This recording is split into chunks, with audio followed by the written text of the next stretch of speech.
Hello everyone, welcome to my channel Samantha vlogs. ఇవాళ చూపించబోయే recipe ఏంటంటే మసాలా కాకరకాయ కర్రీ అండి.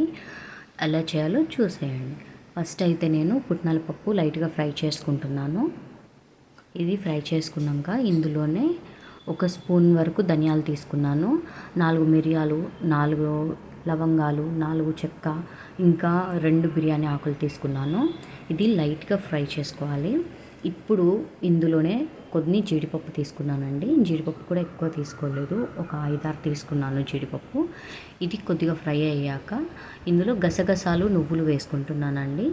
ఇవి కూడా లైట్గా ఫ్రై చేసుకోవాలి, ఎందుకంటే ఫస్టే వేస్తే ఇవి త్వరగా మాడిపోతాయి కాబట్టి తర్వాత తీసుకున్నాను. 2 స్పూన్స్ కొబ్బరి తురుము తీసుకున్నాను. ఇది కూడా ఇదంతా లైట్గా మంచిగా ఫ్రై చేసుకోవాలి. ఇదంతా ఫ్రై అయిందంతా తీసి పక్కకు పెట్టేసుకున్నాము, ఎందుకంటే మనము మిక్స్ చేసుకోవాలి కాబట్టి. ఈలోపు నేను బాణలిలో ఆయిల్ వేసుకున్నాను 2 స్పూన్స్. పచ్చిమిర్చి నేను నిలువుగా కట్ చేసుకున్నానండి. ఒక 5-6 పచ్చిమిర్చి లైట్ ఫ్రై చేసుకున్నాము. కొద్దిగా ఫ్రై అయ్యాక ఇందులో టమాటాలు ఆల్రెడీ నేను సన్నగా తరిగి పెట్టుకున్నాను. ఈ టమాటా ముక్కల్ని మనం దాంట్లో యాడ్ చేసుకోవాలి, ఎందుకంటే మసాలా కోసం అండి. ఇదంతా ప్రిపరేషన్ ఏంటంటే ఇప్పుడు ఇదంతా ఫ్రై అవుతుంది కదండి. పులుపు కోసం కొంచెం నేను చింతపండు తీసుకుంటున్నాను, ఎందుకంటే కర్రీ కొంచెం పులుపు కలిస్తేనే బాగుంటుంది మసాలా కర్రీలో, కాబట్టి నేను కొద్దిగా చింతపండు తీసుకున్నాను. ఇప్పుడు కొంచెం నేను రాళ్ళు కూడా యాడ్ చేస్తున్నాను. ఇప్పుడే వేయడం వల్ల ఏంటంటే టమాటాలు కొంచెం బాగా ఉడుకుతాయండి. అది కాక మసాలాకి కరెక్ట్గా పడుతుంది. చిటికెడు పసుపు వేసుకున్నాను. ఇందులోనే కొద్దిగా జీలకర్ర కూడా యాడ్ చేసుకుంటున్నాను. ఇది అంతా మనకు ఎలా అంటే బాగా ఉడికిపోవాలండి. ఇందులో 1 స్పూన్ వరకు నేను కారం తీసుకున్నాను, ఎందుకంటే పచ్చిమిర్చి నేను తీసుకున్నాను కాబట్టి కారం తక్కువ తీసుకున్నాను. ఇప్పుడు ఆనియన్స్ అండి, ఒక 2 ఆనియన్స్ కట్ చేసి తీసుకున్నాను, పెద్ద పీసెస్వే, ఎందుకంటే మిక్సీ వేస్తాం కాబట్టి. ఒక 5 వెల్లుల్లి రెబ్బలు వేసుకున్నాను. ఉడికించిన టమోటాస్ని మనం పక్కకు పెట్టేసుకుందామండి. ఇప్పుడు ఒక బాండిల్లో ఆయిల్ తీసుకుంటున్నాను, ఎందుకంటే కాకరకాయలు చూసారా నేను ఇలా నిలువుగా కట్ చేసుకున్నాను అనమాట. వంకాయలు ఎలా అయితే మసాలా పెట్టడం కోసం మనం కట్ చేస్తామో అలాగే కాకరకాయలను కూడా ఇలాగే కట్ చేసాము. ఇందులో గింజలు అవన్నీ తీసేసానండి, ఇలా కట్ చేశాను అనమాట. ఇప్పుడు ఇవన్నీ ఆయిల్లో మనం ఫ్రై చేసుకోవాలి, ఎందుకు అంటే కాకరకాయ నార్మల్గా అలాగే కర్రీ చేస్తే చేదొచ్చేసిద్ది కదండి. మనం ఆయిల్లో ఇలా బాగా ఫ్రై చేసుకున్నాం అనుకోండి, చేదంతా పోయిద్ది అనమాట. దానికోసం కాకరకాయలన్నిటినీ నేను ఇలా ఆయిల్లో ఫ్రై చేసేసుకుంటున్నాను. ఇలాగే అన్ని కాకరకాయలు వేసేసుకున్నాను. ఇలా కొద్దిగా ఫ్రై అయ్యాక ఇందులో ఒక చిటికెడు పసుపు వేసుకున్నానండి. ఇప్పుడు కొంచెం సాల్ట్ కూడా వేసుకుందాము, ఎందుకంటే కాకరకాయలకి సాల్ట్ ఇంకా పసుపు కరెక్ట్గా పడుతుంది. దాంట్లో ఉన్న చేదు అనేది కూడా పోతుందండి. ఇప్పుడు మనము ఈ కాకరకాయలు ఉడికేలోపు మనము పేస్ట్ చేసుకుందాము.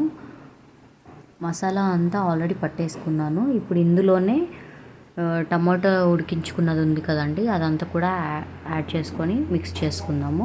మెత్తటి పేస్ట్ లాగా అవ్వాలి, ఎందుకంటే మనం కాకరకాయలలో ఈ మసాలా అంతా మనం ఫిల్ చేయాలి కాబట్టి.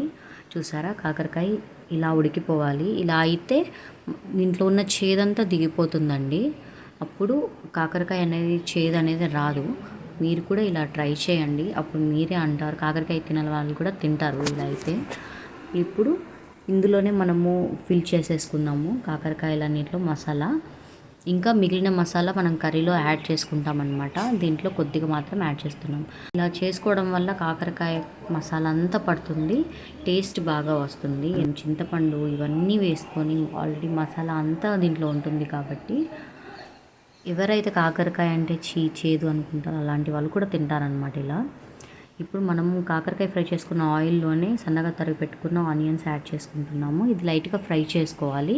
ఇందులోనే కొద్దిగా ఆవాలు వేసుకున్నాము, కొద్దిగా జీలకర్ర, కాకరకాయ అది మొత్తం మనం తాలింపు చేసుకోవాలన్నమాట. అందుకోసమే ఇదే ఆయిల్లో వేసుకుంటే చేదు రాదా అనుకోవచ్చు, చేదేం రాదండి. కర్రీ అయితే టేస్ట్ సూపర్గా కుదిరింది.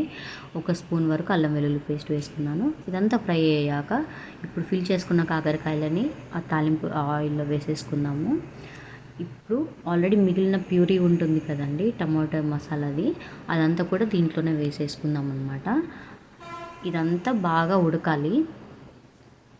జార్లో కూడా కొద్దిగా వాటర్ యాడ్ చేసి అదంతా కూడా వేసేసుకున్నాను నేను. కొంచెం మనం కొత్తిమీర వేసేసుకుందాము. అంతే అండి, కాకరకాయ మసాలా కర్రీ అయితే రెడీ అయిపోయింది. చాలా సింపుల్ అండ్ టేస్టీ అండ్ ఈజీగా కూడా ఉంటుంది. మీరైతే నేను చేసిన స్టైల్ నచ్చిందంటే లైక్ చేయండి, షేర్ చేయండి, సబ్స్క్రైబ్ చేయండి. ఫైనల్గా కాకరకాయ చూసారా ఇలా వచ్చిందనమాట. మసాలా వంకాయ కర్రీ ఎంత రుచిగా ఉంటుందో ఇలా మసాలా కాకరకాయ కూడా అంతే రుచిగా ఉంటుంది. చూడండి, మీకు కన్నా నచ్చినట్లయితే లైక్ చేయండి, షేర్ చేయండి, సబ్స్క్రైబ్ చేయండి. Thank you for watching.